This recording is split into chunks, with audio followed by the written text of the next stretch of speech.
Vijin Kalliasseri MLA കൂടിയാണ്. അല്ല, തീർച്ചയായും ഇപ്പോൾ ഇവിടെ സമ്മേളനത്തിൻ്റെ ഭാഗമായിട്ടാണ് നമ്മളിപ്പോൾ ചർച്ച ചെയ്തുകൊണ്ടിരിക്കുന്ന ഈ സ്ഥലം വന്നത്. തീർച്ചയായും വളരെ മനോഹരമായ ഒരു ആശയത്തെയാണ് ബഹുമാനപ്പെട്ട മുഹമ്മദ് റിയാസ് മിനിസ്റ്റർ ഇവിടെ അവതരിപ്പിച്ചത്. കാരണം ചില സ്ഥലങ്ങളുണ്ടാകുന്ന ഏറ്റവും വലിയ പ്രശ്നം ഇപ്പോൾ MLA എന്ന നിലയിൽ കൂടി കളിക്കളങ്ങൾ വേണമെന്ന് ആവശ്യമുണ്ടാവും, പക്ഷേ ആവശ്യമായ സ്ഥലമുണ്ടാവില്ല.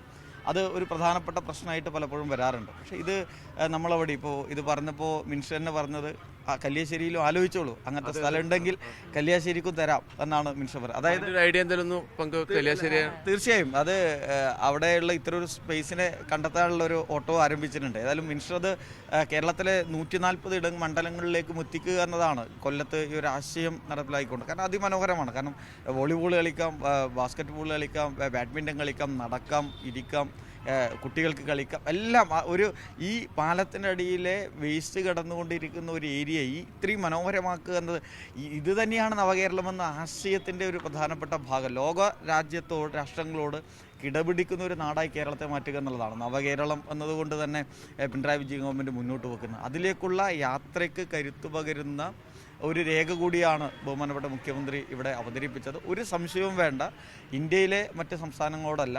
ലോകരാഷ്ട്രങ്ങളോട് കിടപിടിക്കുന്നത് പുതിയ വിവര സാങ്കേതിക വിദ്യയെ കൂടി ഉൾക്കൊള്ളിച്ചുകൊണ്ട് ലോകത്തെമ്പാടുമുണ്ടാകുന്ന എല്ലാ മേഖലയിലും മുന്നേറ്റത്തെ കേരളത്തിൽ നമ്മുടെ സാഹചര്യത്തെ കൂടി വിലയിരുത്തിക്കൊണ്ട് എങ്ങനെ ഇംപ്ലിമെൻ്റ് ചെയ്യാൻ പറ്റും, അതാണ് നവരേഖയിലൂടെ കേരളം മുന്നോട്ട് പോകുന്നത്. അത് സംശയം വേണ്ട, ഈ ഗവൺമെൻറ്റിൻ്റെ കാലഘട്ടത്തിൽ കേരളം കുതിക്കുകയാണ്, നവകേരളം യാഥാർത്ഥ്യമാകാണ്, ലോകരാഷ്ട്രങ്ങളോട് കേരളം കിടപിടിക്കുകയാണ്.